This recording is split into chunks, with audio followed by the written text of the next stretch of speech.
आज दिल्ली के Rouse Avenue court में पेश किया जाएगा। दिल्ली जल बोर्ड टेंडर घोटाले में ये गिरफ्तारी हुई है। बड़ी खबर आपको दिल्ली से बता रहे हैं, जहां आम आदमी पार्टी के नेता सत्येंद्र जैन गिरफ्तार कर लिए गए हैं। सत्येंद्र जैन समेत 6 आरोपियों की कोर्ट में पेशी की जानी है। आज दिल्ली के राउज एवेन्यू कोर्ट में पेश किया जाएगा। दिल्ली जल बोर्ड टेंडर घोटाले में ये गिरफ्तारी हुई है।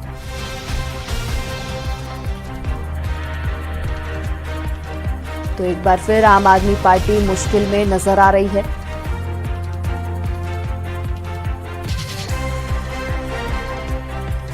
आपके नेता सत्येंद्र जैन के साथ ही 6 और आरोपियों को पेश किया जाएगा। दिल्ली के राउज एवेन्यू कोर्ट में पेश किया जाएगा। दिल्ली जल बोर्ड टेंडर घोटाले में ये गिरफ्तारी हुई है।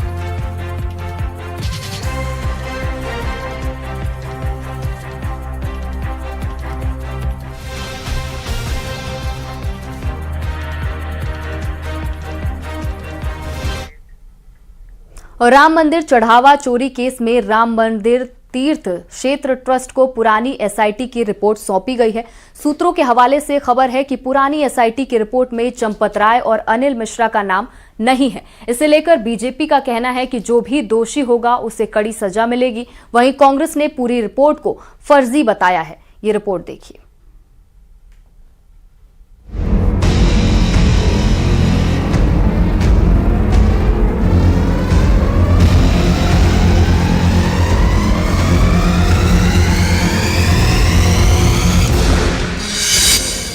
राम मंदिर चंदा चोरी को लेकर राम मंदिर ट्रस्ट को पुरानी एसआईटी रिपोर्ट सौंपी गई है। सूत्रों के मुताबिक इस रिपोर्ट में चंपत राय और अनिल मिश्रा का नाम नहीं है। हालांकि सुप्रीम कोर्ट द्वारा गठित एसआईटी की जांच अभी चल रही है। चंपत राय और अनिल मिश्रा का एसआईटी की अंतिम रिपोर्ट में नाम नहीं है। हालांकि चोरी का जिक्र है। 70 बार जो चोरी हुई है, कई बार जो यहाँ के कर्मचारी बाकायदा नकदी छुपा कर ले जा रहे थे, इसका भी जिक्र है। अयोध्या मेयर ने एसआईटी रिपोर्ट मिलने की पुष्टि की है, लेकिन चंपत राय पर कुछ नहीं कहा। वहीं राम मंदिर ट्रस्ट धार्मिक समिति के सदस्य का कहना है कि उनकी जानकारी में अभी ऐसी कोई बात नहीं है। प्रारंभिक रिपोर्ट राम जन्मभूमि तीर्थ क्षेत्र को सौंप दी है और हमें उम्मीद है कि आदरणीय मुख्यमंत्री जी के नेतृत्व में दूध का दूध पानी का पानी होगा। तीर्थ क्षेत्र के पास वह रिपोर्ट आ गई है। अब तीर्थ क्षेत्र को उस पर समुचित कार्रवाई करनी चाहिए। अभी ऐसी कोई अधिकृत जानकारी मेरे नॉलेज में नहीं आई है और मामला सर्वोच्च न्यायालय के निर्देशन में चल रहा है। इसलिए जब तक जांच क्लियर रूप से न दाखिल हो जाए रिपोर्ट, तब तक कुछ कहना ठीक नहीं है। राम मंदिर मामले में एसआईटी की रिपोर्ट पर बीजेपी नेता राजेश चौधरी ने कहा, जो दोषी होगा उसे कड़ी सजा मिलेगी। वहीं कांग्रेस नेता हुसैन दलवाई ने पूरी रिपोर्ट को फर्जी बताया है। देखिए, हम पहले दिन से ये कहते रहे हैं कि दूध का दूध पानी का पानी होगा। जिन्होंने ये कुकृत्य किया है उनको सजा मिलेगी। आज भी वो जेल के अंदर हैं।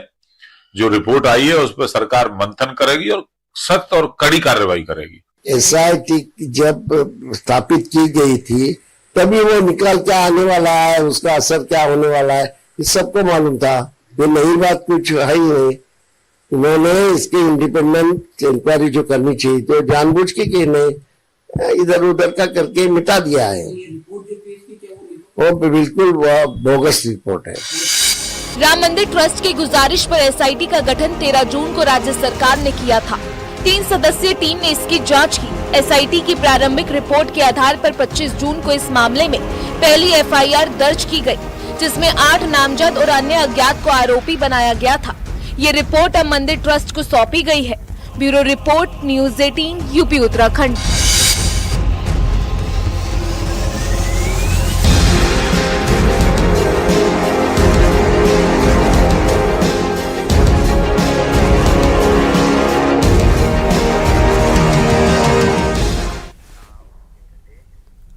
अब बात वंदे मातरम पर मचे सियासी संग्राम की।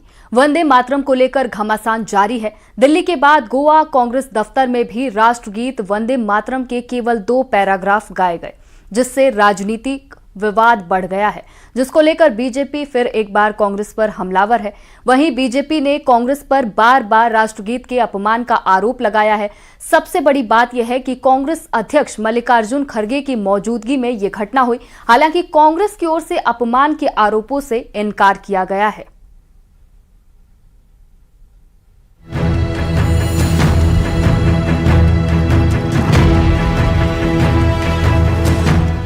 बीजेपी का आरोप है कि 15 अगस्त को राहुल गांधी और सोनिया गांधी ने वंदे मातरम का अपमान किया था, जिसके चलते राहुल सोनिया के साथ पूरी कांग्रेस पार्टी को देश से माफी मांगनी चाहिए। वही कांग्रेस अध्यक्ष मल्लिकार्जुन खड़गे का कहना है कि कांग्रेस ऑफिस में वही वंदे मातरम गाया गया जो महात्मा गांधी, नेहरू और सरदार पटेल ने गाया था। क्या बीजेपी इन पर केस दर्ज करेगी? अब तक 18 साल तक उन्होंने जो गाया एज ए उनकी सेंट्रल गवर्नमेंट, वाजपेयी ने जो गाया वही गाया मैं, और 12 साल तक इन्होंने चीफ मिनिस्टर होकर अब तक जो गाया वही वंदे मातरम गाया। अगर ये गुनाह है तो उन्होंने 18 साल से गुनाह कर रहे हैं, अगर यही गुनाह है तो गांधी जी के ऊपर केस डालो। कांग्रेस की मानसिकता पर एक सवाल उठाना चाहते हैं।